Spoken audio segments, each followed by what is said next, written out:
Hi friends, good evening. Welcome to the Hindu analysis of LTX classes. ఈరోజు మనం Hindu news పేపర్లో వచ్చిన ఇంపార్టెంట్ ఆర్టికల్స్ని సివిల్స్కి prelims and mains point of వ్యూలో ఎలా డిస్కస్ చేయాలి అన్నది చూద్దాము. And before going to start the session today, ఒక important announcement from LTX classes ఏంటంటే, యూపీఎస్సీ ఇన్ఫినిటీ ప్రోగ్రామ్ మనకి ఆన్లైన్లో అవైలబుల్ ఉందన్నమాట. వైజాగ్ బ్రాంచ్లో ఆఫ్లైన్లో అవైలబుల్ ఉంది వైజాగ్ బ్రాంచ్లో. అండ్ దానికి సంబంధించి కొత్త బ్యాచెస్ స్టార్ట్ అవబోతున్నాయి. So you can start your preparation with life time validity. మీరు ఈ కోర్స్ని తీసుకోవచ్చు. టోటల్ ఫీ వచ్చేసి 60,000 రూపీస్. కానీ మీరు ఈ 60,000 అట్ అ టైం పే చేయాల్సిన అవసరం లేదు. You can just pay 5,000 rupees per month అనమాట. ఈఎంఐ ఆప్షన్ లాగా మీరు ఎవ్రీ మంత్ 5,000 పే చేసుకొని యూపీఎస్సీ ఇన్ఫినిటీ ఆఫ్లైన్ వైజాగ్ బ్రాంచ్లో మీరు స్టార్ట్ చేసుకోవచ్చు మీ ప్రిపరేషన్ని. అండ్ ఈ ఆఫర్ అన్నది 15th February వరకు మాత్రమే వ్యాలిడ్ ఉంది. So for more details you can contact this number or else you can visit the website ltxclasses.com. And UPSC Infinity program ఆన్లైన్లో కూడా ఉంది అవైలబుల్గా. సో ఆన్లైన్లో కొత్త బ్యాచెస్ కూడా స్టార్ట్ అవుతున్నాయి ఆన్లైన్లో కూడా. అండ్ ఆన్లైన్లో అయితే you can start your preparation with life time validity. మీరు ఈ కోర్స్ని తీసుకోవచ్చు ఆన్లైన్లో కూడా. అండ్ దీని ఫీ కూడా 60,000 రూపీస్ అనమాట. కానీ మీరు పర్ మంత్ 3,000 రూపీస్ లాగా మాత్రమే పే చేసి కూడా మీరు ఆన్లైన్లో సబ్స్క్రైబ్ చేసుకోవచ్చు. అండ్ దీనికి ఇది offer valid till 15th February. So దీనికి సంబంధించి మీకు ఏదైనా డౌట్స్ ఉన్నా you can contact this number or else you can visit the website ltxclasses.com. Okay, so ఈరోజు మనము February 1st, 2024 ఈరోజు హిందూ న్యూస్ పేపర్లో వచ్చిన ఇంపార్టెంట్ ఆర్టికల్స్ని డిస్కస్ చేద్దాం. ఓకే, సో హిందూ అనాలిసిస్లో ఈరోజు ఫస్ట్ ఆర్టికల్ ఏమని వచ్చింది అని అంటే, justice PS Dinesh Kumar appointed as chief justice of Karnataka high court అని చెప్పి ఒక చిన్న ఆర్టికల్ వచ్చింది. అయితే ఇది మామూలుగా మనకి స్టాటిక్ జీకే పరంగా అట్లా లైక్ అంటే సపోజ్ ఫర్ ఎగ్జాంపుల్ ఏదైనా గ్రూప్స్ ఎగ్జామ్స్కి గ్రూప్ 1 కానీ గ్రూప్ 2 కానీ అలా ప్రిపేర్ అవుతున్నా, లేదా ఎస్ఎస్సి సిజిఎల్ బ్యాంకింగ్ ఎగ్జామ్స్ అట్లాంటి వాటిల్లో ఇలా డైరెక్ట్ క్వశ్చన్ ఎట్లా అడుగుతారంటే, who has been recently appointed as the chief justice of the Karnataka high court ఇట్లా అడిగేదానికి స్కోప్ ఉంది. ఆన్సర్ ఏంటి ఇక్కడ, ఎవరు అపాయింట్ అయ్యారు రీసెంట్గా? Justice PS Dinesh Kumar garu appoint అయ్యారనమాట. సో పిఎస్ దినేష్ కుమార్ గారు కానీ ఈయన అపాయింట్ అయితే అయ్యారు, కానీ ఈయన he is going to retire on February 24th. ఇవాళ అపాయింట్ అవుతున్నాను అనుకోండి, నిన్న అపాయింట్ అయ్యారు. అండ్ ఈయన టెన్యూర్ చూడండి, less than A month as he retires on February 24th అని అంటున్నాం మనము. సో 24th రిటైర్ అయిపోతారు ఈయన. కానీ ఆయన ఇప్పుడు కర్ణాటక హైకోర్టుగా అపాయింట్ అయ్యారనమాట ఫర్ జస్ట్ 24 days అని చెప్పి మనం అనొచ్చు. సో ఈ పిఎస్ దినేష్ కుమార్ గారి గురించి మనకి అంత డీటెయిల్డ్గా అయితే అక్కర్లేదు. ఓకే, జస్ట్ మనం గుర్తుపెట్టుకోవాల్సిన పేరు సీజే ఆఫ్ కర్ణాటక హైకోర్టు ఎవరు అని అంటే పిఎస్ దినేష్ కుమార్ గారని గుర్తుపెట్టుకోవాలి.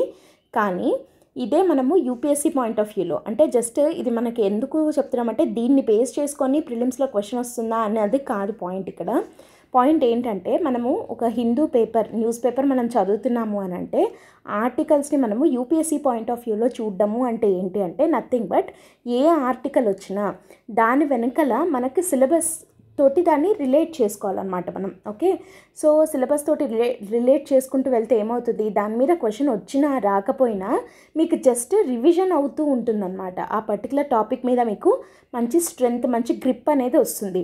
సపోజ్ ఫర్ ఎగ్జాంపుల్ ఇప్పుడు ఇది మనం చూస్తాం కదా పేపర్లో, justice PS Dinesh Kumar appointed as CJ of Karnataka high court అని చూడంగానే మనకు వెంటనే ఏం తెలియాలి, ఇది GS2 కిందికి వెళ్తుంది.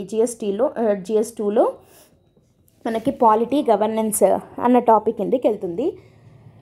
దాంట్లో పాలిటీలో మనకి జ్యుడిషియరీ అన్న టాపిక్ వస్తుంది కదా, దాంట్లో మనకి హైకోర్ట్ అనేది ఒక జ్యుడిషియరీ కింద ఏమేమి వస్తాయి, supreme court, high court, district court, subordinate courts అని చెప్పి సిలబస్లో ఉంది. దాంట్లో హైకోర్ట్ అనే టాపిక్ కిందకి వెళ్తుంది.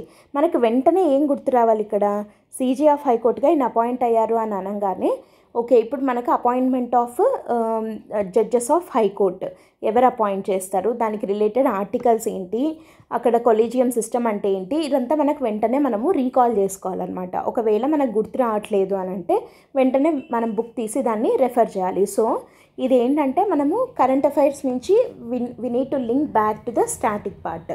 సో ఇట్లా మనము రివిజన్ అనేది అవుతూ ఉంటుందన్నమాట.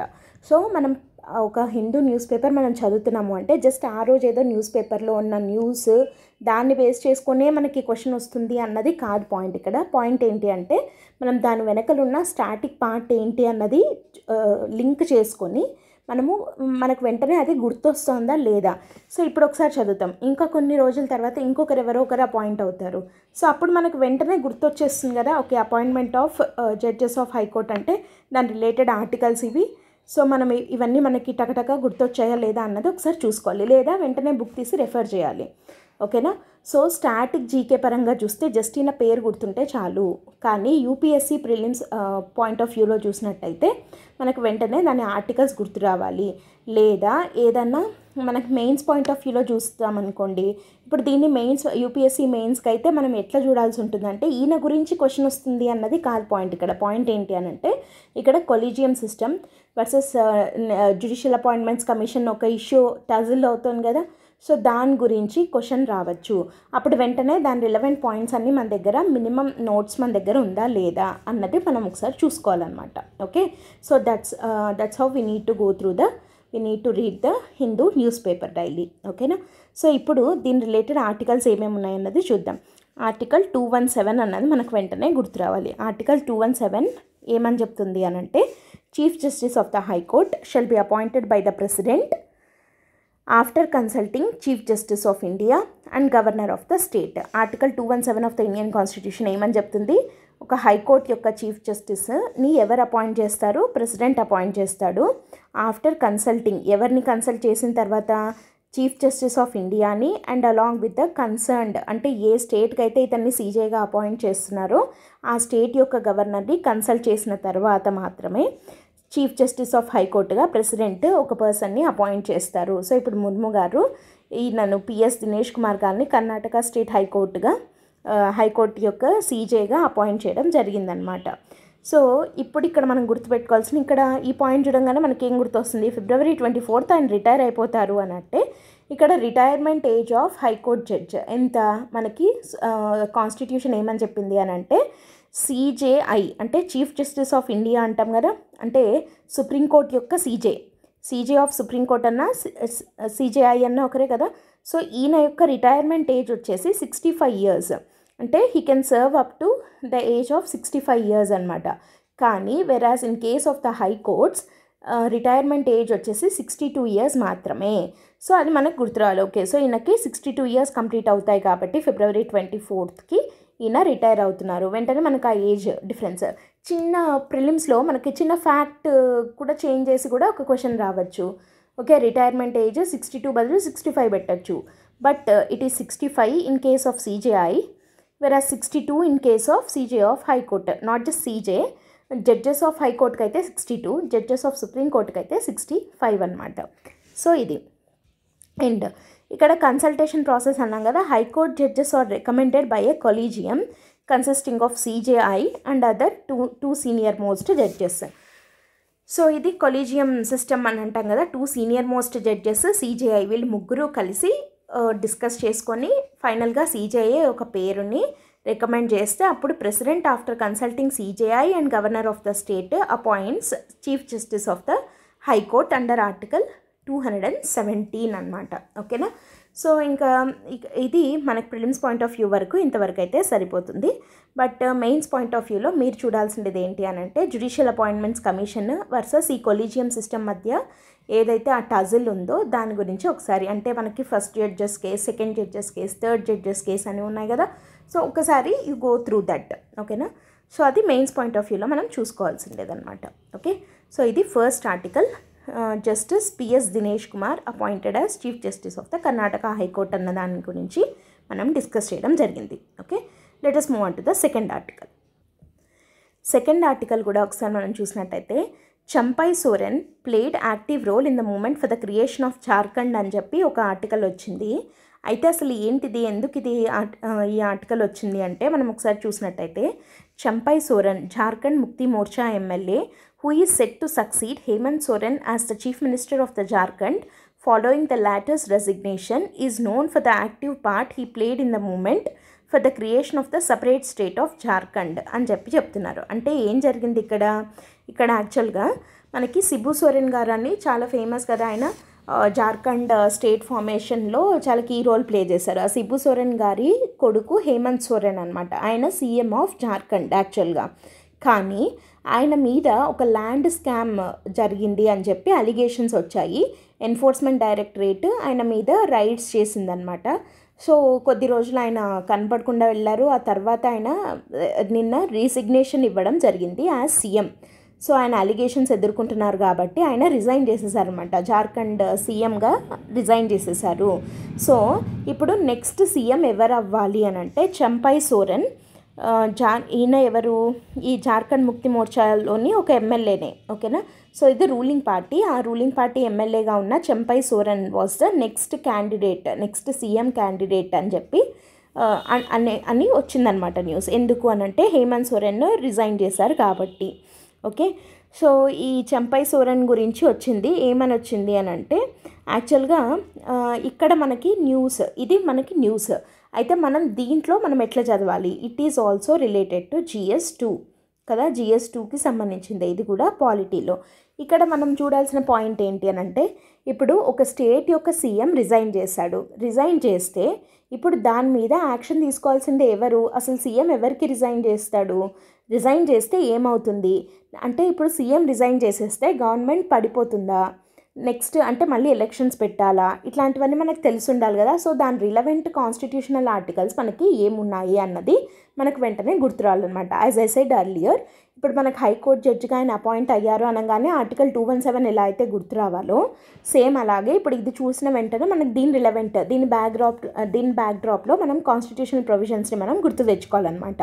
ఇక్కడ మళ్ళీ ఇక్కడ కూడా అంతే 2 పార్ట్స్గా డివైడ్ చేద్దాం.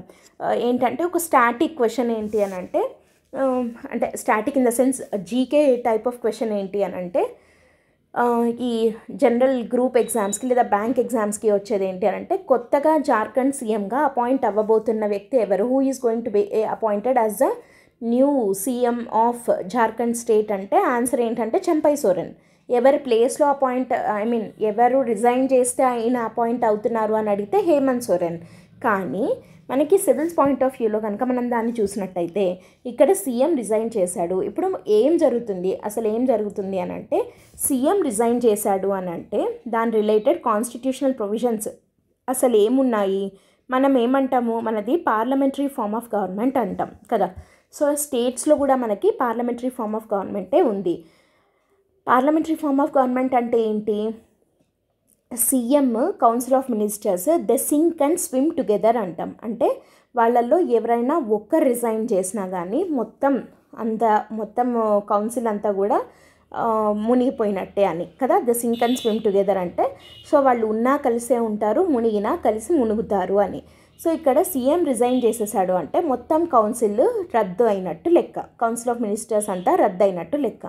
కానీ ఇక్కడ మళ్ళీ ఎలక్షన్స్ పెట్టాల్సిన అవసరం లేదు. ఇప్పుడు గవర్నర్, ఆ స్టేట్ యొక్క గవర్నర్ ఏం చేస్తాడు అని అంటే మెజారిటీ పార్టీ ఎవరైతే ఉన్నారో వాళ్ళకి ఒక ప్రొవిజన్ ఇస్తాడు. ఏంటి అని అంటే మీరు ఏదైనా గవర్నమెంట్ ఫామ్ చేయగలుగుతారా అని చెప్పి వాళ్ళకు ఒక ఆప్షన్ ఇస్తారనమాట.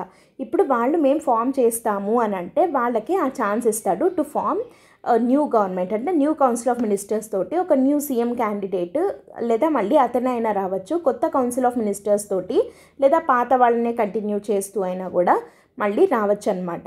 సో ఇలా గవర్నర్ ఒక ఆప్షన్ ఇస్తాడు. సో ఆ ఆప్షన్ కిందనే ఇప్పుడు కౌన్సిల్ ఆఫ్ మినిస్టర్ అంటే ఈ రూలింగ్ పార్టీ జార్ఖండ్ ముక్తి మోర్చా వాళ్ళు ఎవరైతే ఉన్నారో వాళ్ళు చంపై సోరెన్ని కొత్త క్యాండిడేట్గా పెట్టుకోవడం జరిగింది. ఓకే. సో ఈ Champai Soren was the new CM candidate for the state of the Jharkhand అనమాట. అండ్ ఈయన టైగర్ ఆఫ్ కొల్హన్ అని అంటారు ఈయనని. ఎందుకంటే ఈయన కొల్హన్ అనే ఏరియాకి చెందిన వ్యక్తి అనమాట. ఈయన జార్ఖండ్ సపరేట్ స్టేట్ ఫార్మేషన్లో చాలా కీ రోల్ ప్లే చేశాడు కాబట్టి నేను టైగర్ ఆఫ్ కొల్హన్ అంటారు. అది ఏం మనకి ఇంపార్టెంట్ పాయింట్ అయితే కాదు. అయితే ఇప్పుడు మనం చూడాల్సింది ఏంటన్నాము, దీని రిలేటెడ్ ప్రొవిజన్స్ ఏంటి అని కదా. సో దీని రిలేటెడ్ ఆర్టికల్స్ ఒకసారి మనం చూసినట్టయితే స్టేట్ గవర్నమెంట్ కింద చెప్తున్నాను నేను. ఇది ఏంటంటే governor is advised by council of ministers headed by the CM కదా. So governor is advised by council of ministers headed by CM అంటున్నాం. అంటే governor is the de jure head, అంటే నామినల్ హెడ్ మాత్రమే స్టేట్లో. De facto head of the state ఎవరు అని అంటే సీఎంఏ అవుతాడు, advised by council of ministers. And governor is advised by council of ministers headed by CM అంటే కౌన్సిల్ ఆఫ్ మినిస్టర్స్ తర్వాత ఈ కౌన్సిల్ ఆఫ్ మినిస్టర్స్కి హెడ్గా ఉన్న సీఎం యొక్క అడ్వైజ్ని బట్టి గవర్నర్ యాక్ట్ చేస్తూ ఉంటాడు కదా.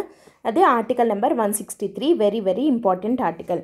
అండ్ ఆర్టికల్ నెంబర్ 164 ఏంటి, ఇది మనకి ఇక్కడ కీ ఆర్టికల్ అవుతుంది. ఏంటంటే గవర్నర్ అపాయింట్స్ సీఎంని ఎవరు అపాయింట్ చేస్తారు, సీఎం ఎప్పుడు ఎలక్ట్ అవ్వడు కదా. సీఎం క్యాండిడేట్ ఒక ఎమ్మెల్యేగా ఎలక్ట్ అవుతాడు, కానీ అతన్ని సీఎంగా అపాయింట్ చేసేది ఎవరు అని అంటే మెజారిటీ పార్టీ ఏదైతే ఉందో దాని యొక్క హెడ్, వాళ్ళు సెలెక్ట్ చేసుకున్న పర్సన్ని, సీఎం క్యాండిడేట్గా సెలెక్ట్ చేసుకున్న వాళ్ళని గవర్నరే అపాయింట్ చేస్తాడు. So governor appoints the CM and later CM recommends for the appointment of the ministers. So ఇక్కడ మనకి గవర్నర్ యొక్క ఎగ్జిక్యూటివ్ పవర్స్ చూసినట్టయితే దాంట్లో ఒక పవర్ ఉంటుంది, ఏమనంటే అలొకేషన్ ఆఫ్ పోర్ట్ఫోలియోస్ అని చెప్పి. సో ఆ allocation of portfolios to the ministers చేసేది ఎవరు అంటే గవర్నరే. కానీ గవర్నర్ తన ఇష్టం వచ్చిన పోర్ట్ఫోలియోస్ ఇవ్వడానికి లేదది ఆయన డిస్క్రిషనరీ పవర్ కాదనమాట. మరి ఎవరు చెప్తారంటే సీఎం చెప్తాడు. First he appoints the CM, later CM recommends the governor for the appointment of the ministers and allocation of the portfolios. ఓకేనా, ఎవరినెవరిని మినిస్టర్స్గా అపాయింట్ చేయాలి అండ్ వాళ్ళకి ఎవరెవరికి ఏ పోర్ట్ఫోలియోస్ని అలొకేట్ చేయాలి, ఏ మినిస్ట్రీస్ ఇవ్వాలి వాళ్ళకి అని చెప్పేది ఎవరు అనంటే సీఎం చెప్తే గవర్నర్ చేస్తాడు. సో ఏదైనా కానీ ఇక్కడ మనకి ఏమర్థమవుతుంది, సీఎం చెప్తే, కౌన్సిల్ ఆఫ్ మినిస్టర్స్ చెప్తే గవర్నర్ చేస్తున్నారు. సో ఆర్టికల్ 163 అండ్ 164 ఇవి చెప్తున్నాయి అనమాట. And next article 167, CM has to communicate all administrative actions taken by him and council of ministers. So అలాంటి ఒక అడ్మినిస్ట్రేటివ్ యాక్షన్ ఆయన రిజైన్ చేయడం. Okay, CM has to communicate all administrative actions taken by him and council of ministers. ఇక్కడ మామూలుగా జనరల్గా ఏం జరుగుతూ ఉంటుందంటే ఏదైనా ఒక మినిస్టర్కి లేదా సీఎంకి మధ్య ఏదైనా ఒక డిఫరెన్స్ ఆఫ్ ఒపీనియన్ ఏర్పడితే then CM can ask him to resign. ఆ మినిస్టర్ని నువ్వు రిజైన్ చెయ్యి అని చెప్పచ్చు. ఒకవేళ అతను ఒప్పుకోకపోతే he can recommend the governor to అతన్ని తీసేయమని చెప్పి, మినిస్టర్గా తీసేయమని చెప్పి గవర్నర్కి చెప్పచ్చు సీఎం. అప్పటికి కాదంటే లేదా CM has another option that ఏంటంటే to dissolve the council of ministers by resigning. మొత్తం కౌన్సిల్ ఆఫ్ మినిస్టర్స్ని ఆయన రిజైన్ చేసేసి డిజాల్వ్ చేసేయడము. ఆ తర్వాత అప్పుడు డిజాల్వ్ అయిపోతే ఆయన మళ్ళీ కొత్తగా కౌన్సిల్ ఆఫ్ మినిస్టర్స్ని పెట్టుకోవచ్చు కదా, అప్పుడు ఆ పర్సన్ని తీసేయడం. సో ఇట్లాంటి ఆప్షన్స్ ఉన్నాయన్నమాట. కానీ ఇక్కడ ఏం జరిగింది అని అంటే ఎన్ఫోర్స్మెంట్ డైరెక్టరేట్ యొక్క అలిగేషన్స్ ఎదుర్కోవడంతో హేమంత్ సోరెన్ గారు ఆయననే రిజైన్ చేసేసి పక్కకి వెళ్ళిపోయారు. యాక్చువల్గా తన వైఫ్ అయిన కల్పనా సోరెన్ని అపాయింట్ చేద్దాం సీఎంగా అని అనుకున్నారు, కానీ షీఈ్ నాట్ ఎ ఎమ్మెల్యే అనమాట. కానీ ఎమ్మెల్యేగా కాని వ్యక్తిని సీఎం చేయకూడదు అన్న రూల్ అయితే లేదు మనకి. Okay, she'll be given time with in which she can become a member of the house అనమాట. ఓకే, డైరెక్ట్గా సీఎంగా అపాయింట్ అవ్వచ్చు. కానీ ఇక్కడ మళ్ళీ తర్వాత 10 monthsలో మళ్ళీ ఎలక్షన్స్ రాబోతున్నాయి జార్ఖండ్లో, కాబట్టి వద్దు అని చెప్పి ఏం చేశారు, చంపై సోరెన్ గారిని సీఎం క్యాండిడేట్గా చెప్పారు. So he is going to get appointed as the new CM of the Jharkhand state అనమాట. ఇది మనకి న్యూస్లో వచ్చిన ఆర్టికల్ అండ్ దాని రిలేటెడ్ మనం చూడాల్సినటువంటి constitutional provisions. Okay, third article చూద్దాము. Very very important article. India is fastest growing major economy అని చెప్పి ముర్ము గారు చెప్పడం జరిగింది. సో మనము మొన్న రిపబ్లిక్ డే స్పీచ్ కూడా మనం చెప్పుకున్నాము, ముర్ము గారిది రిపబ్లిక్ డే రోజు చెప్పుకున్న అనాలిసిస్లో ప్రెసిడెంట్ స్పీచ్ గురించి చాలా ఇంపార్టెంట్ అది. ఎందుకంటే ఆమె చెప్పే కొన్ని ఉంటాయి కదా, కొన్ని స్టేట్మెంట్స్, అవి యాజ్ ఇట్ ఈస్ మనకి మెయిన్స్లో క్వశ్చన్స్గా రావచ్చు, లేదా you can use some of them to right it in case of essay కానీ అట్లా వాడచ్చు అని చెప్పి మనం చెప్పుకున్నాము. సో మళ్ళీ ఇవాళ అదే అవుతోంది. ఏంటంటే ముర్ము గారి స్పీచ్ అనమాట ఇది. ఎందుకు అని అంటే యాక్చువల్గా బడ్జెట్ ప్రవేశపెట్టే ముందు ప్రెసిడెంట్ సెషన్ని అడ్రస్ చేస్తారు కదా, జాయింట్ సెషన్ ఆఫ్ ద పార్లమెంట్ని.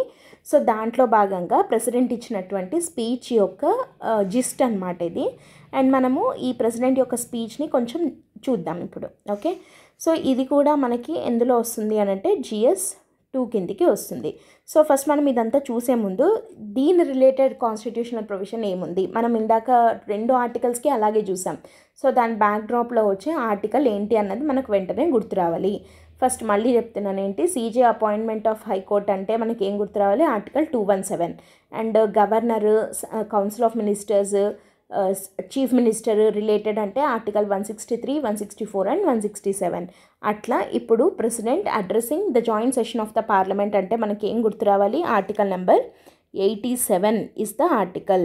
ఈ article 87 of the Indian constitution provides that ఏమని అంటే president addresses the joint session of the parliament in 2 instances. 2 సార్లు president joint session of the పార్లమెంట్ని address చేస్తుంది. ఆర్టికల్ 87 చెప్తుందన్నమాట.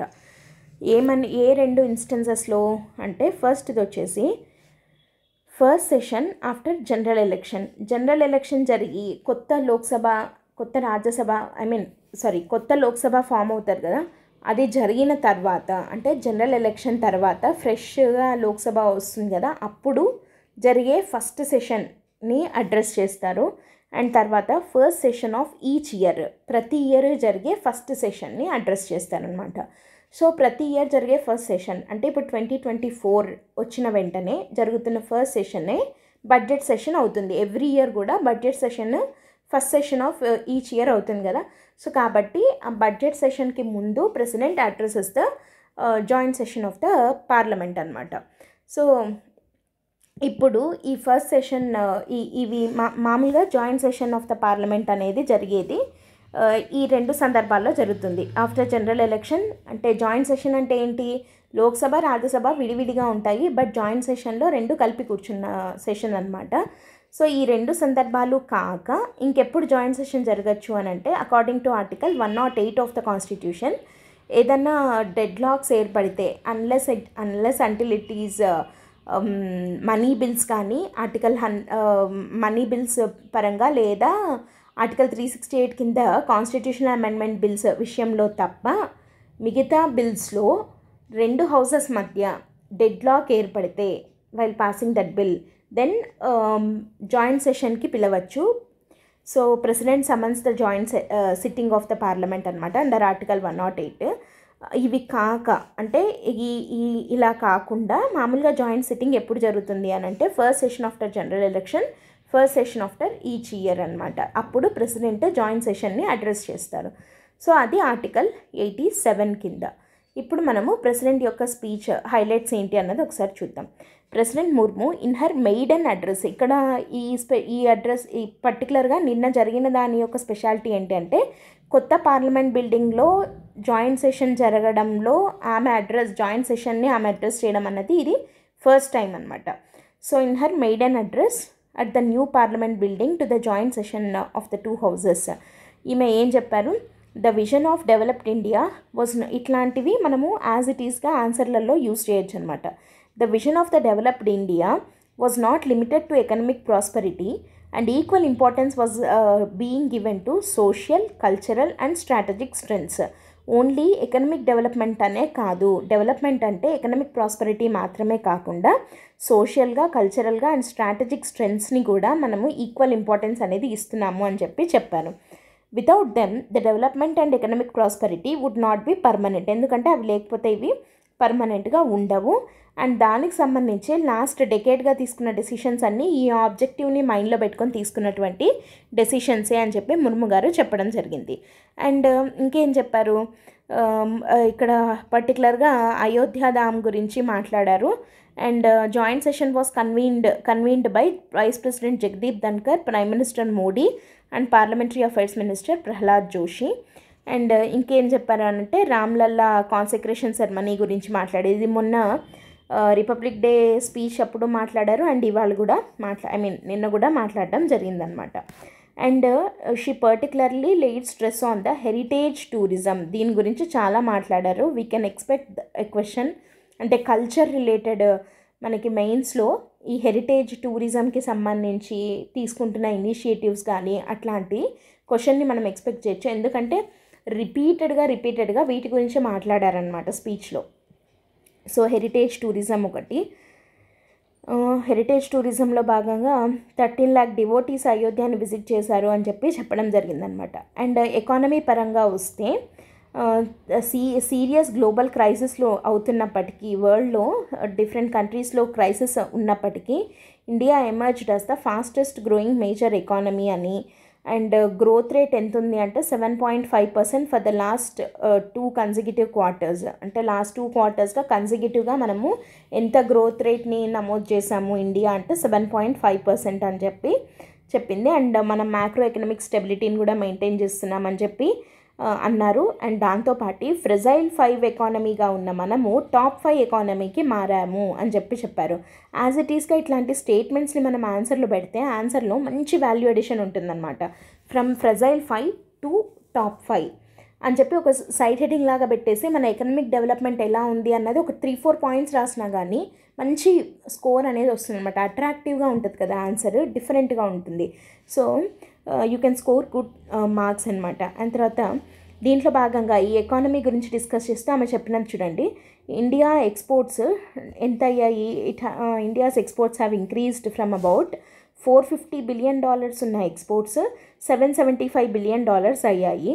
అండ్ ఎఫ్డిఐ ఫ్లోస్ ఏమో double అయ్యాయి అని చెప్పారు. దాంతోపాటు సేల్స్ ఆఫ్ అది అయితే ఇంకా ఖాదీ అండ్ విలేజ్ ఇండస్ట్రీస్ విషయానికి వచ్చినట్టయితే 4 times పెరిగాయి ఖాదీ అండ్ విలేజ్ ఇండస్ట్రీస్ యొక్క sales.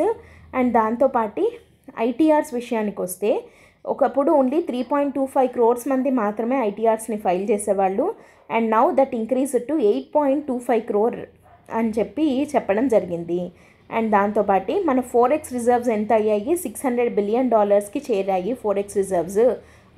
It is also a good sign. So economy related ఈమె మాట్లాడినది ఐటీఆర్స్ గురించి, ఎఫ్డిఐ గురించి, ఖాదీ అండ్ విలేజ్ ఇండస్ట్రీస్ యొక్క గ్రోత్ గురించి, తర్వాత ఫోరెక్స్ రిజర్వ్స్ గురించి మాట్లాడడం జరిగిందనమాట. అండ్ జీడిపి గ్రోత్ రేట్ ఎంత? 7.5% కన్సిస్టెంట్గా లాస్ట్ 2 quartersలో మనం మెయింటైన్ చేయగలిగాము. అండ్ మ్యాక్రో ఎకనామిక్ స్టెబిలిటీ ఉంది అని చెప్పడం జరిగింది.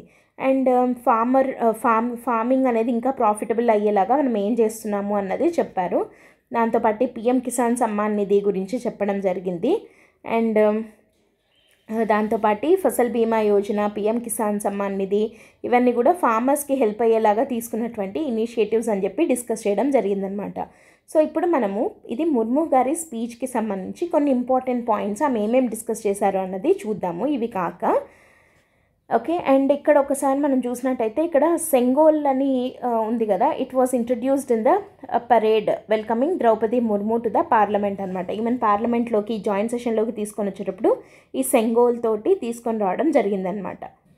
ఈ సెంగోల్ అనేది మనకి ఏంటిది అని అంటే ఇది యాక్చువల్గా సెంగోల్ అనేది ఒక తమిళ్ వర్డ్ నుండి వచ్చిందనమాట. సెమ్మై అనే ఒక తమిళ్ వర్డ్ నుంచి వచ్చింది. ఇదేంటిది యాక్చువల్గా అని అంటే ఇది చోళా డైనాసిటీకి సంబంధించిన ఒక పద్ధతి అనమాట. చోళాస్లో ఏం చేస్తారంటే ఒక రాజు తర్వాత ఇంకొక రాజుకి ట్రాన్స్ఫర్ ఆఫ్ పవర్ అవుతుంది కదా, అలా దానికి ఆ ట్రాన్స్ఫర్ ఆఫ్ పవర్కి గుర్తుగా ఏంటంటే ఈ సెంగోల్ని ఆ రాజు చేతిలో పెడతారనమాట. సో ఇది యాక్చువల్గా ఎందుకు అయింది అని అంటే మనకి ఇండిపెండెన్స్ వచ్చిన తర్వాత మౌంట్ బ్యాటన్ ట్రాన్స్ఫర్ ఆఫ్ పవర్ని మనకి ఇచ్చేస్తున్నట్టు దానికి గుర్తుగా మన ఫస్ట్ ప్రైమ్ మినిస్టర్ నెహ్రూ గారికి ఇవ్వడం జరిగిందనమాట. సో అది ఊరికే జస్ట్ ఒక ట్రాన్స్ఫర్ ఆఫ్ పవర్ అన్నదానికి గుర్తులాగా అనమాట.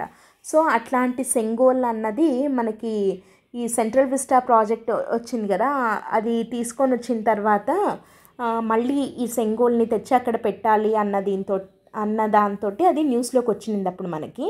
ఇప్పుడు మళ్ళీ అదే సెంగోల్ని అంటే ఒక సెరమనీ లాగా దాన్ని తీసుకొని దాని ముందు నడుస్తూ ముర్ము గారిని ఇన్వైట్ చేస్తున్నట్టు మనం ఇక్కడ చూడొచ్చు.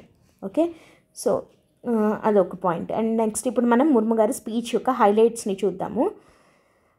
సో ఫస్ట్ ఈమె ఏం మాట్లాడారంటే అమృత్ కాల్లో మనం ఉన్నాము అన్నది చెప్పారు. మనకు అందరికీ తెలుసు that we have celebrated Azadi కా అమృత్ మహోత్సవ్, అంటే 75 years ఆఫ్ ఇండిపెండెన్స్ అయింది అని మనము సెలబ్రేట్ చేసుకోవడం జరిగింది.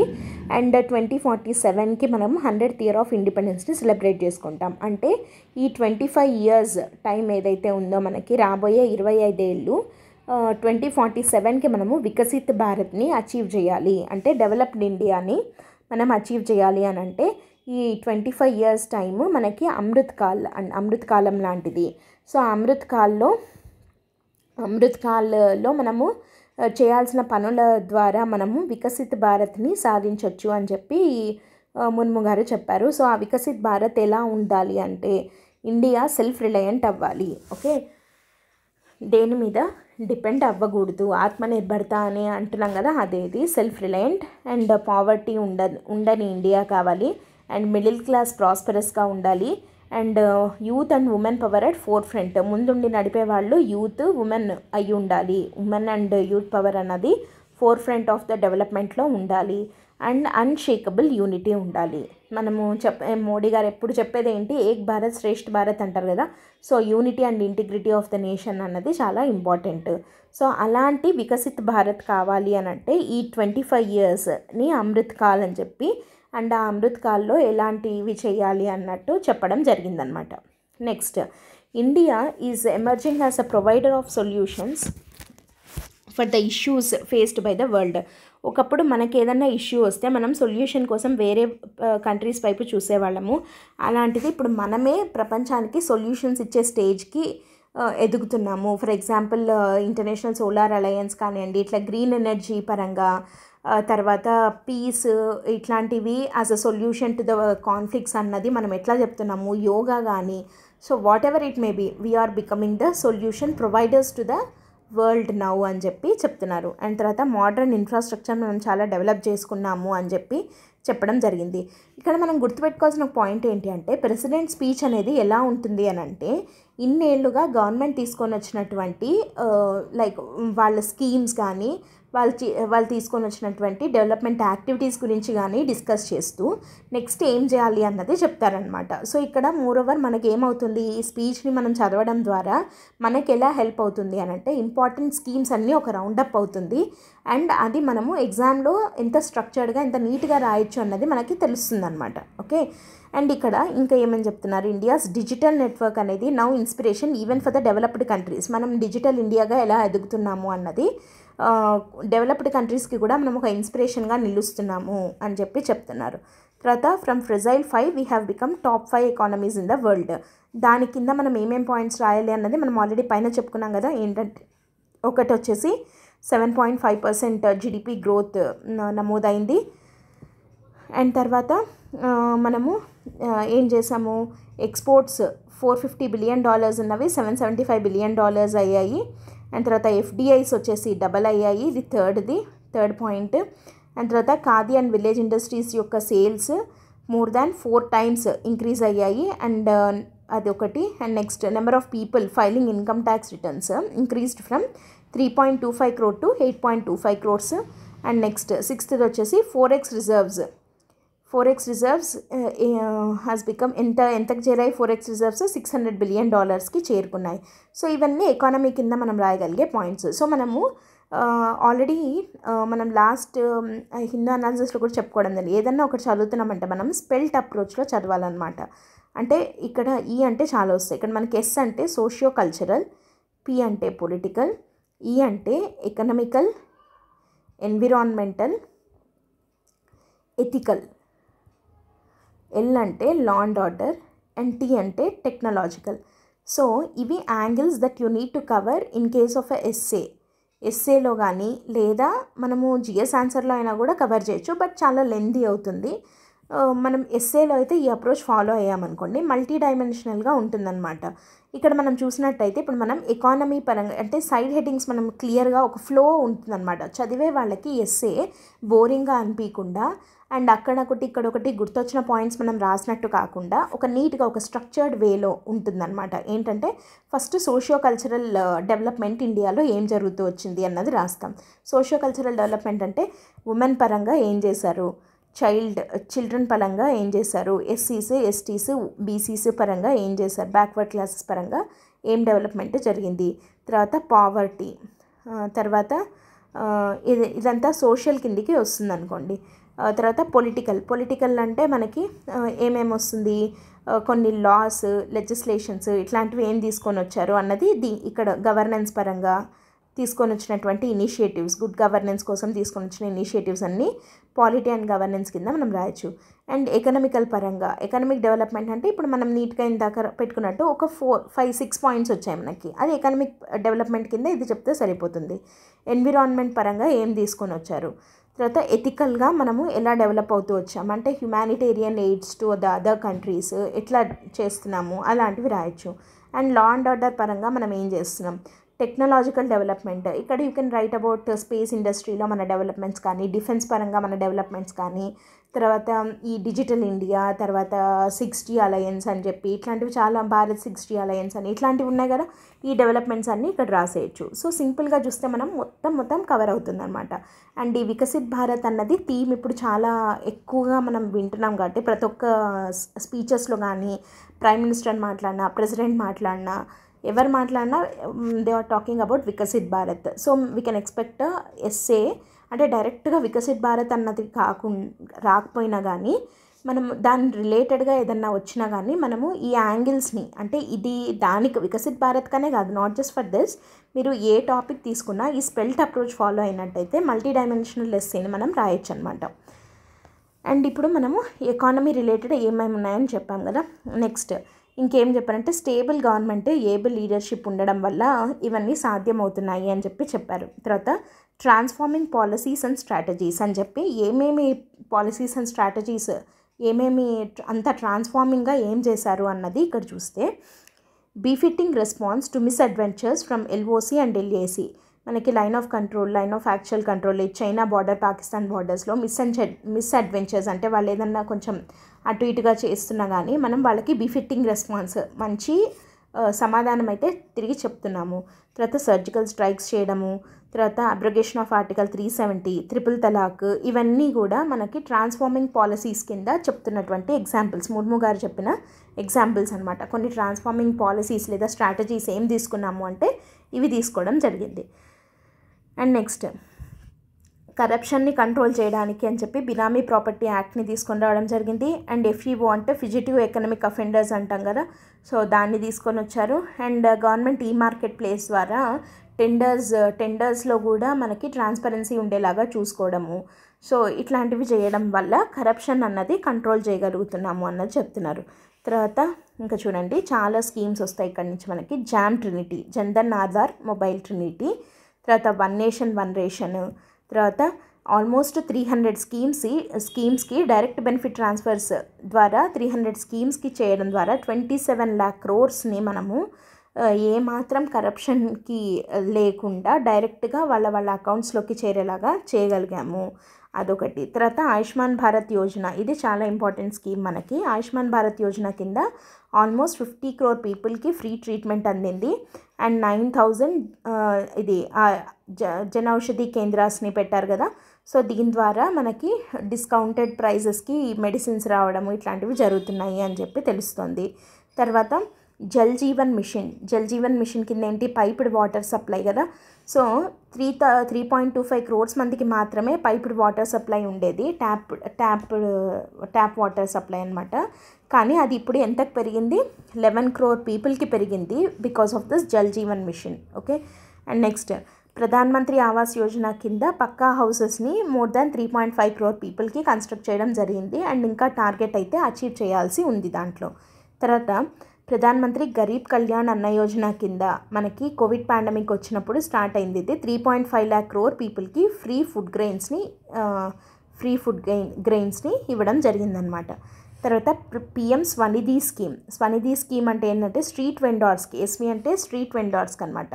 సో స్ట్రీట్ వెండార్స్కి కొలేటరల్ ఫ్రీ లోన్స్ని ఇస్తారు దీని కింద. ఆల్మోస్ట్ 40 lakh స్ట్రీట్ వెండార్స్ దీని కింద కొలేటరల్ ఫ్రీ లోన్స్ని తీసుకోవడం జరిగింది. తర్వాత పిఎం కిసాన్ సమ్మాన్ నిధి, ఇందాక పైన కూడా మనం చూసాం. ఇది ఏంటంటే 2.25 lakh crore ఫార్మర్స్కి ఫైనాన్షియల్ అసిస్టెన్స్ ఇవ్వడము. అండ్ దీంట్లో 2.25 lakh crores ఇచ్చారనమాట ఫైనాన్షియల్ అసిస్టెన్స్గా. అండ్ దీంట్లో ఇంకొక ఇంపార్టెంట్ థింగ్ ఏంటి అంటే అప్రాక్సిమేట్లీ 3 crore మంది ఉమెన్ బెనిఫిషియరీస్ ఉన్నారు, అంటే ఉమెన్ ఫార్మర్స్ ఉన్నారనమాట. These women farmers have got 54,000 crores under PM Kisan Samman Nidhi. So ఇక్కడ ఏంటంటే విమెన్ ఇన్ అగ్రికల్చర్ని కూడా ఎంకరేజ్ చేస్తున్నటువంటి స్కీమ్ అనమాట ఇది. నెక్స్ట్ ఇంకా ఇది ఫార్మర్స్ గురించి చెప్పుకున్నాం మనము, స్ట్రీట్ వెండర్స్ చెప్పుకున్నాము, పావర్టీ గురించి చెప్పుకున్నాము, హౌసింగ్ చెప్పుకున్నాము, ఇక్కడ ఏంటంటే క్లీన్ వాటర్ అండ్ శానిటేషన్ చెప్పుకున్నాము. అండ్ ఇక్కడ వచ్చేసి హెల్త్ గురించి చెప్పుకున్నాము. అండ్ ఇక్కడ ఇప్పుడు నెక్స్ట్ చెప్పుకోబోయేది ఏంటంటే ఎస్సీ, ఎస్టీస్ అండ్ బీసీస్ యొక్క డెవలప్మెంట్ గురించి. సో జనజాతీయ గౌరవ దివస్ అని చెప్పి మనం బిర్సా ముండా గారి బర్త్డేని సెలబ్రేట్ చేసుకుంటున్నాం. అది ఎస్టీస్కి సంబంధించే కదా. And Eklavya model schools is also for the education of the ST children. And తర్వాత పిఎం ఆది ఆదర్శ్ గ్రామ్ యోజన అనేది కూడా ఎస్టీస్ కోసమే. తర్వాత constitutionalisation of national commission for BCs, ఇవి బీసీస్ కోసం చేసినవి. సో ఇదంతా కూడా మనకి సోషల్ యాంగిల్ కింద మనం చూడొచ్చు. తర్వాత హెరిటేజ్ టూరిజం. ఈ హెరిటేజ్ టూరిజం అని ఇందాక కూడా మనం చెప్పుకున్నాము. సో దీని కింద ఏమేమి మాట్లాడుతున్నారంటే అయోధ్య ధామ్ కన్స్ట్రక్షన్ గురించి, తర్వాత కేదార్నాథ్ టెంపుల్, చార్ధామ్ ప్రాజెక్టు, తర్వాత మహాకాల్ లోక్ కారిడార్, ఇది ఉజ్జయిని మహాకాల్ ఉంది కదా, మహాకాల్ లోక్ కారిడార్ అనమాట. సో ఇవన్నీ కూడా మనము హెరిటేజ్ టూరిజం కింద చెప్పుకుంటున్నాం అనమాట. సో ఇదేంటంటే మన సివిలైజేషనల్ టైస్ని మనం స్ట్రెంథెన్ చేసుకుంటూనే మోడర్న్ టెక్నాలజీని కూడా మనము ఈక్వల్ ఇంపార్టెన్స్, అంటే రెండింటిని మనం మన బేస్గా చేసుకుంటున్నాము అన్నది ఇక్కడ చెప్పుకుంటున్న పాయింట్ అనమాట.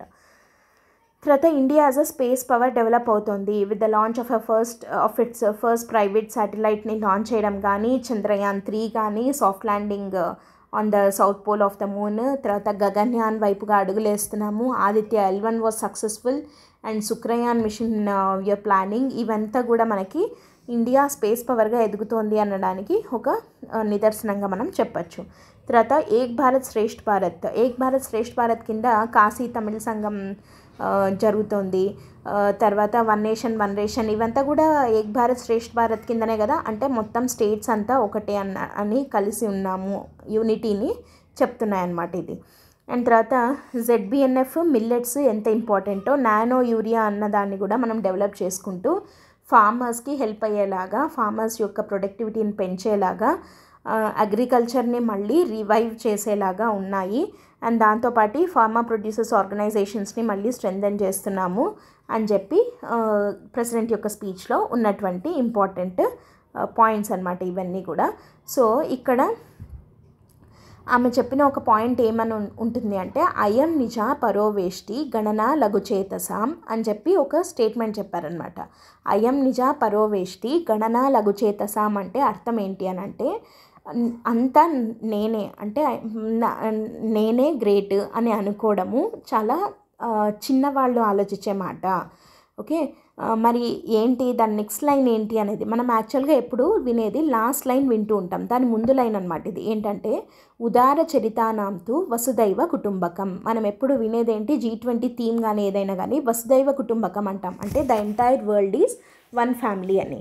అంటే ఇక్కడ దాని అర్థం ఏంటి అని అంటే అయం నిజ పరోవేష్టి గణన లఘుచేతసం, అంటే అంత నేనే వాళ్ళు వేరే అని అనుకోవడం అనేది చాలా నారో మైండెడ్ పీపుల్ అన్నట్టు. ఉదార చరితానాంతో వసుదైవ కుటుంబకం అంటే ఉదారంగా ఆలోచించేవాళ్ళు. బ్రాడ్ మైండెడ్ పీపుల్ ఎట్లా అనుకుంటారు, వసుదైవ కుటుంబకం అంటే the entire world is one family. So మొత్తం ప్రపంచం అంతా నా కుటుంబమే అని అనుకోవడము అన్నది ఇండియన్ ఎథోస్లోనే ఉంది, అంటే మన యొక్క మైండ్ సెట్లోనే ఉంది అది. సో మనము మన ఒక్కరి కోసమే కాకుండా ఎంటైర్ వరల్డ్ యొక్క ప్రాస్పరిటీ కోసం ఇండియా అనేది ఎప్పుడు ఉంటుంది అన్నది ఇండియాలోనే ఉంది అది. సో మన సివిలైజేషన్లోనే ఉన్నటువంటిది. సో మనం దాన్నే నమ్ముతాము అండ్ దానికోసమే వర్క్ చేస్తాము. సో వికసిత్ భారత్ని 2047కి అచీవ్ చేస్తూ అండ్ వరల్డ్ యొక్క పీస్ అండ్ ప్రాస్పరిటీ కోసం మనము కంట్రిబ్యూట్ చేద్దాము అన్నది ప్రెసిడెంట్ స్పీచ్లో ఉన్నటువంటి ఇంపార్టెంట్ పాయింట్స్ అన్నమాట. Okay, next article what makes India France strategic partnership tick అని చెప్పి వచ్చింది. ఇది GS2 కిందికే వెళ్తుంది. మనకి IR కింద ఇండియా ఫ్రాన్స్ రిలేషన్స్ కిందికి వెళ్తుందనమాట. మనకు తెలిసిన విషయం ఏంటంటే ఇమాన్యుయల్ మ్యాక్రాన్ మనకి ఇండియా రిపబ్లిక్ డేకి చీఫ్ గెస్ట్గా రావడం జరిగింది కదా. సో ఈ బ్యాక్డ్రాప్లో ఇండియా ఫ్రాన్స్ యొక్క పార్ట్నర్షిప్ గురించి కొంచెం ఇంపార్టెంట్గా మనం చూసుకోవాల్సిన అవసరం ఉందన్నమాట. సో ఈ దాంట్లో మనం ఒకసారి ఇండియా ఫ్రాన్స్ రిలేషన్స్ ఏ వాటి మీద డిపెండ్ మెయిన్గా వేటి గురించి చూస్తున్నారు అన్నది ఇప్పుడు ఒకసారి చూద్దాం. అంటే ఇండియా ఫ్రాన్స్ రిలేషన్స్లో ఈ పార్ట్నర్షిప్లో మాట్లాడుకున్నది దేని గురించి అన్నది మనం చూసినట్టయితే కొన్ని ఇంపార్టెంట్ జిస్ట్ లాగా చెప్తున్నాను. ఏంటంటే to intensify cooperation in the south west Indian ఓషన్లో ఇండియా ఫ్రాన్స్ కోఆపరేషన్ని ఇంటెన్సిఫై చేసుకోవాల్సిన అవసరం ఉంది. తర్వాత ఇండో పసిఫిక్ పార్ట్నర్షిప్ని స్ట్రెంథెన్ చేయాల్సిన అవసరం ఉంది. మనకి మన ఇండో పసిఫిక్ ఓషన్ ఎంత పీస్ఫుల్గా ఉంటే ఇండియాకి తర్వాత ఫ్రాన్స్కి కానీ అంత సేఫ్ అనమాట. సో ఇండో పసిఫిక్ పార్ట్నర్షిప్ అన్నది very important for both countries. And ఇవి సో ఈ ఇండో పసిఫిక్ రీజియన్ యొక్క సేఫ్టీ అండ్ స్టెబిలిటీ కోసం అని చెప్పి they discussed about the joint try services exercises with main priority giving to naval exercises అనమాట. అంటే try services exercise అంటే army, navy, air force 3 కలిపి జాయింట్ ట్రై సర్వీసెస్ ఎక్సర్సైజెస్ని నిర్వహించాలి for safety of Indo Pacific region. దాంట్లో మళ్ళీ పర్టికులర్గా దేనికోసం ఎక్కడ ఎక్కువ స్ట్రెస్ చేయాలి అంటున్నారు, నేవల్ ఎక్సర్సైజెస్ మీద స్ట్రెస్ చేయాలి అని చెప్పడం అని డిస్కస్ చేసుకోవడం జరిగింది ఇద్దరు. తర్వాత India and France both committed to revitalize trilateral cooperation with, అంటే వీళ్ళిద్దరూ కాక ట్రైలేటరల్ కోఆపరేషన్ని రీవైటలైజ్ చేసుకోవాలి విత్ ఎవరితో కలిసి, ఆస్ట్రేలియాతో కలిసి. అంటే ఆస్ట్రేలియా, ఇండియా, ఫ్రాన్స్ కానీ లేదా యుఏఈ, ఇండియా, ఫ్రాన్స్ కానీ and other new partners in the region. ఏ రీజియన్లో, ఇండో పసిఫిక్ రీజియన్లో ఉన్న కొత్త పార్ట్నర్స్ తోటి కలిసి ఏదైనా ట్రైలేటరల్ కోఆపరేషన్ని కూడా రీవైటలైజ్ చేసుకోవాల్సిన అవసరం ఉంది అని చెప్పి ఈ 2 కంట్రీస్ మాట్లాడుకోవడం జరిగింది, ఇండియా ఇంకా ఫ్రాన్స్. తర్వాత they also discussed about the early launch of Indo Pacific triangular development cooperation fund. ఇది మనకి important. Indo Pacific triangular development cooperation fund అనేది దేనికోసము అని అంటే గ్రీన్ టెక్నాలజీస్ని స్కేలప్ చేయడానికి. రెన్యూవబుల్ గ్రీన్ టెక్నాలజీస్ ఉన్నాయి కదా, సో వీటిని స్కేలప్ చేయడానికి ఈ ఫండ్ని పెట్టుకోవాలి అని చెప్పి అనుకున్నారు. దానిని ఇంకా ఎర్లీగా మనం లాంచ్ చేసుకోవాల్సిన అవసరం ఉంది అని చెప్పి డిస్కస్ చేసుకోవడం జరిగింది. తర్వాత మనకి India middle east economic corridor ఉంది కదా, దీని గురించి మళ్ళీ recalled the importance of Indian middle east economic corridor. And అంతే, దాని గురించి ఇంపార్టెంట్ పాయింట్స్ అయితే ఏం లేవు. తర్వాత యుఎన్ఎస్సిలో తర్వాత మిగతా మల్టీలేటరల్ డెవలప్మెంట్ బ్యాంక్స్ మనకి వరల్డ్ బ్యాంక్ కానీ ఇట్లాంటి వాటిల్లో రావాల్సిన రీఫార్మ్స్ గురించి ఎప్పుడు మనకి యుఎన్ఎస్సి రీఫార్మ్స్ గురించి ఇండియా చెప్తూనే ఉంటుంది, because we are trying to become member of it కాబట్టి. అండ్ దాంట్లో రీఫార్మ్స్ తేవాల్సిన అవసరం ఉంది అని చెప్పి we stress on that. And దాని గురించే మళ్ళీ ఇవి 2 కూడా మాట్లాడుకున్నాయి regarding reforms of UNSC and multilateral development బ్యాంక్స్లో తేవాల్సిన రీఫార్మ్స్ గురించి మాట్లాడుకున్నాయి అన్నమాట. తర్వాత they also wanted to strengthen the defence ties, defence military exercises ఇట్లాంటివి చేయాలి, అది ఆల్రెడీ మనం పైన కూడా చెప్పుకున్నాము. And also strategic space dialogue between NIS, New Space India Limited of ఇస్రోకి తర్వాత ఏరియన్ స్పేస్ ఆఫ్ ఫ్రాన్స్కి మధ్య స్ట్రాటజిక్ స్పేస్ డైలాగ్ అనేది జరగాలి టు డిస్కస్ అబౌట్ ఏంటంటే technological cooperation for the launch and manufacturing of the satellites పరంగా, లాంచ్ పరంగా France యొక్క ఏరియన్ space తోటి ఎన్ఐఎస్ఎల్ ఒక స్పేస్ డైలాగ్ని పెట్టుకోవడం జరుగుతుంది అని చెప్పి చెప్పుకున్నారు. ఈ డిస్కషన్స్లో భాగంగా జరిగిందనమాట. సో ఇది India France partnership, strategic partnership యొక్క ఇంపార్టెంట్ పాయింట్స్. జస్ట్ బ్రీఫ్గా మీకు కొన్ని పాయింట్స్ని మాత్రమే చెప్పడం జరిగింది. అండ్ ఇంకోసారి మనకి ఇండియా ఫ్రాన్స్ది ఏదన్నా న్యూస్లో వచ్చినప్పుడు will discuss in detail. Okay, next important article ఏమొచ్చిందంటే the great Indian internet shut down, how access to the world wide web is curtailed అని చెప్పి వచ్చింది. ఇది కూడా మనకి GS2 కిందకే వెళ్తుంది. సో ఇక్కడ ఇంటర్నెట్ షట్ డౌన్స్ గురించి మాట్లాడుతున్నాము, అది ఎట్లా కర్టైల్ అవుతుంది అన్నది చెప్తున్నాను అనమాట. ఇక్కడ మనకి ఫస్ట్లోనే ఒక పాయింట్ ఉంచింది, the internet is a source of information, entertainment, health care, education and livelihood. మనకి ఇప్పుడు ప్రతి ఒక్కదానికి ఇంటర్నెట్ అనేది మినిమం అయిపోయింది కదా, బేసిక్ అయిపోయింది, బేసిక్ నెసెసిటీ అయిపోయింది ఇంటర్నెట్ అనేది. So it is a source of information, it's a source of entertainment, health కేర్కి కానీ, ఎడ్యుకేషన్కి కానీ, లైవ్లీహుడ్కి కానీ అన్నిటికీ ఇప్పుడు మనకి బేసిక్ థింగ్ ఏంటి అంటే ఇంటర్నెట్టే కావాలి. కానీ 2020లో Indian economy suffered losses to the tune of $2.8 billion due to 129 separate instances of internet suspension. Okay, it affected 10.3 million individuals. So మొత్తం మనకు 2020లో 129 ఇన్స్టెన్సెస్లో ఇంటర్నెట్ షట్ డౌన్ చేయడం మూలాన మన ఎకానమీ ఎంత నష్టపోయింది అంటే $2.8 billion లాస్ అయ్యింది. అండ్ 10 million ఇండివిజువల్స్ నష్టపోయారు ఇంటర్నెట్ షట్ డౌన్స్ వల్ల అని చెప్పి వచ్చినటువంటి ఆర్టికల్ ఇది. అయితే ఈ ఆర్టికల్ పరంగా మనము చూడాల్సిన కొన్ని వెరీ వెరీ ఇంపార్టెంట్ పాయింట్స్ కొన్ని ఉన్నాయి. అవి ఏంటంటే first of all internet shut down related మనము దీని రిలేటెడ్ ప్రొవిజన్స్ ఏమున్నాయి, ఇంటర్నెట్ షట్ డౌన్కి సంబంధించిన ప్రొవిజన్స్, అంటే దీన్ని అలో చేసే ప్రొవిజన్స్ ఏమేమి ఉన్నాయి అని అంటే, ఫస్ట్ థింగ్ మనకు గుర్తు రావాల్సింది ఏంటి అంటే section 5(2) of Indian telegraph act అనమాట. Indian telegraph act 1885 and TRAI rules, temporary suspension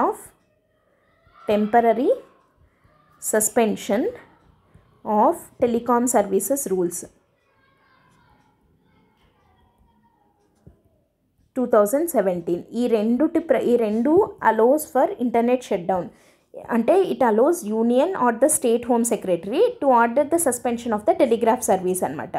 so కానీ ఏంటి, దీని మీద అసలు ఇంటర్నెట్ షట్ డౌన్ చేయొచ్చు, కానీ చేసిన వెంటనే అసలు ఎందుకు చేయాల్సి వచ్చింది అనే దాని మీద ఒక కమిటీని 5 రోజుల లోపల వెయ్యాలి అండ్ 15 డేస్కి మించి చేయకూడదు అని చెప్పి ఈ రూల్స్ చెప్తున్నాయి. Section 5(2) of telegraph act, Indian telegraph act 1885 and temporary suspension of telecom services rules 2017 ఇవి రెండు చెప్తున్నాయన్నమాట. And it also empowers section 144 of CrPC ఉంది కదా మనకి. సో సెక్షన్ 144 ఏం చెప్తుంది అని అంటే, it empowers the district magistrate, ఒక డిస్ట్రిక్ట్ మ్యాజిస్ట్రేట్ కానీ లేదా సబ్ డివిజనల్ మ్యాజిస్ట్రేట్ అంటాం కదా, డిఎం లేదా SDM or any other executive magistrate empowered by the state government to issue orders to prevent or stop any nuisance or disturbance of public tranquility.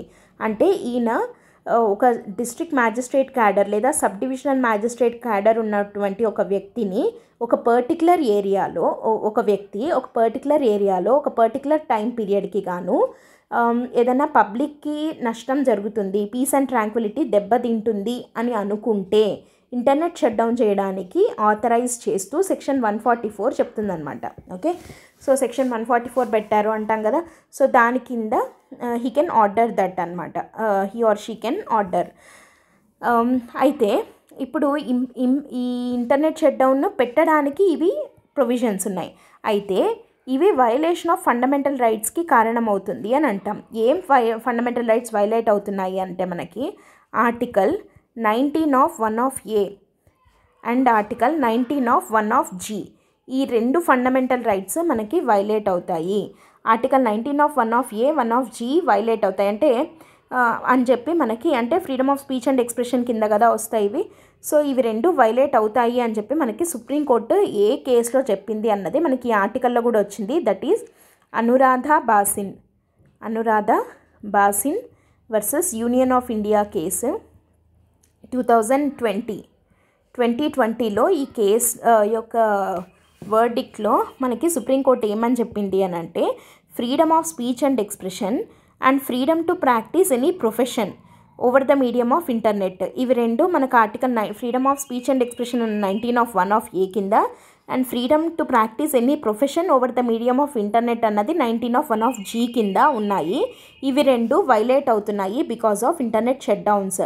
Internet shut down violates also, it violates article right to information కూడా violate అయినట్టే కదా internet shut down వల్ల అని చెప్పి fundamental, ఇది ఆ right to information అన్నది కూడా implied fundamental right under article 19 కిందికి వెళ్తుంది ఇది కూడా మనకి.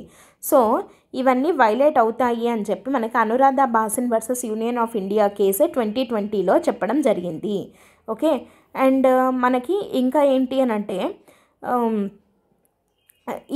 వీటి వల్ల మనకి ఎకానమీ కూడా దెబ్బతింటుంది. ఎకనామిక్ కాన్సిక్వెన్సెస్ని కూడా మనము చాలా ఎదుర్కోవాల్సి ఉంటుంది. ఏంటంటే బిజినెసెస్, ఎందుకంటే ఇంటర్నెట్ మీద చాలా రిలై అవుతున్న టైం కదా ఇది, వాటి ఆపరేషన్స్కి, సేల్స్కి, తర్వాత కమ్యూనికేషన్కి అన్నిటికీ మనకు కావాల్సిండేది ఏంటంటే internet.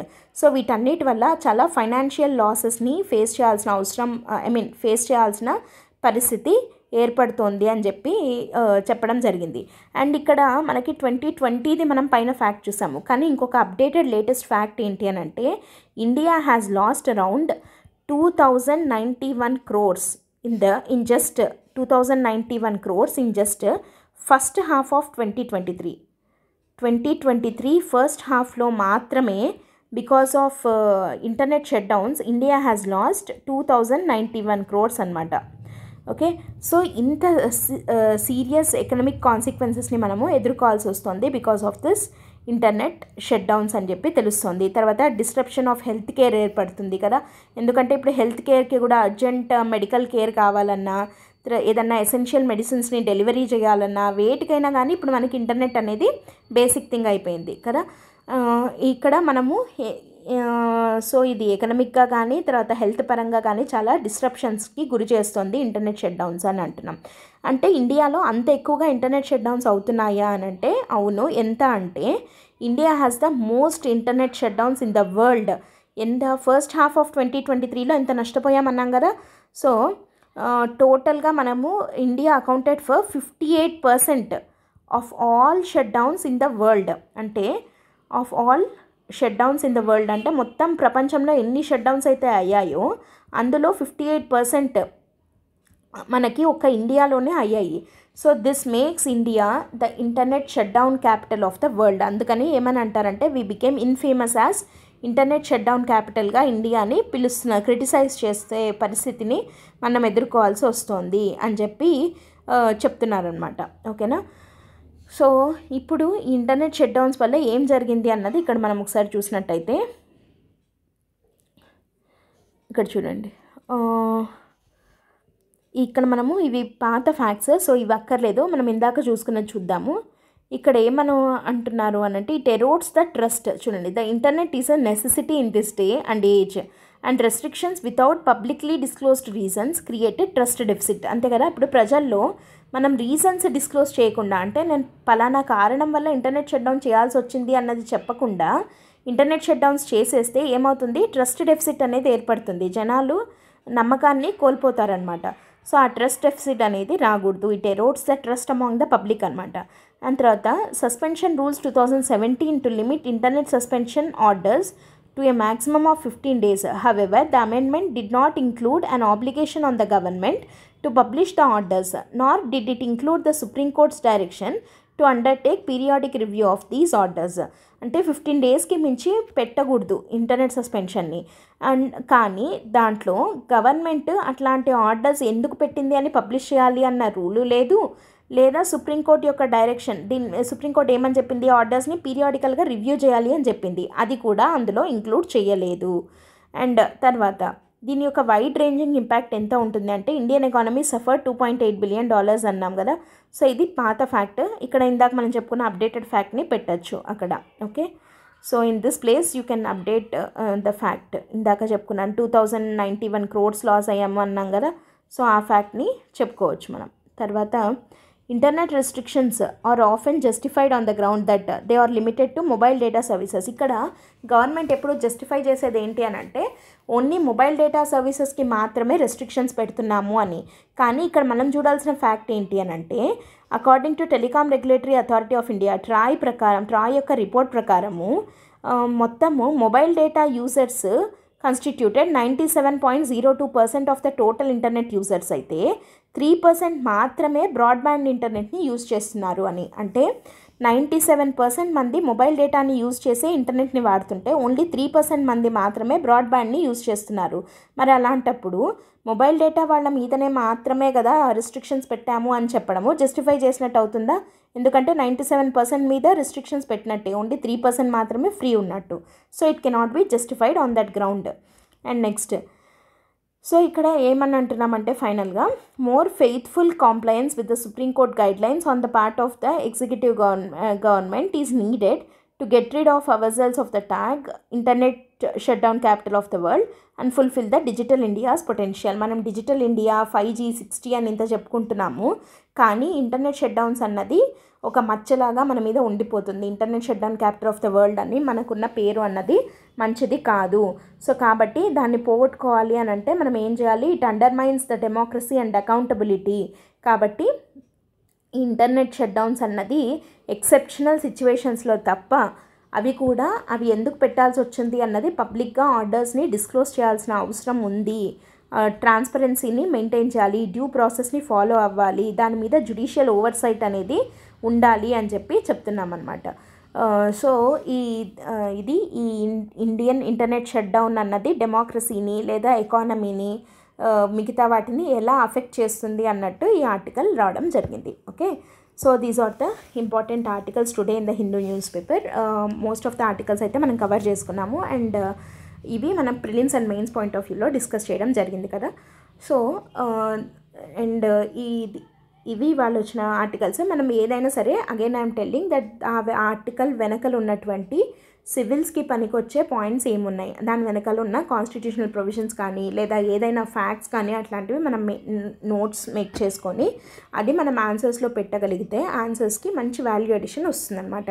And prelims point of వ్యూలో కూడా మనం రిపీటెడ్ రివిజన్స్ అనేది చేస్తూ ఉంటే తప్ప ఆ ఫ్యాక్చువల్ ఓరియంటెడ్ ఏదైనా చిన్న చిన్నవి మార్చినా మనం తప్పు పెట్టకుండా ఈజీగా ప్రిలిమ్స్ని క్లియర్ చేయొచ్చు.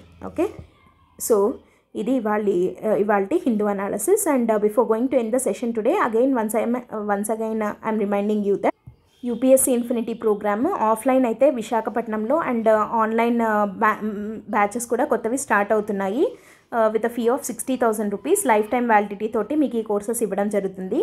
ఆన్లైన్ అయితే you can start your preparation by paying 3,000 per month. And in case of offline అయితే మీరు 5,000 పర్ మంత్ లాగా పే చేసుకొని స్టార్ట్ చేసుకోవచ్చు. Okay, so that's it for today friends. Thanks for listening. All the best. Bye.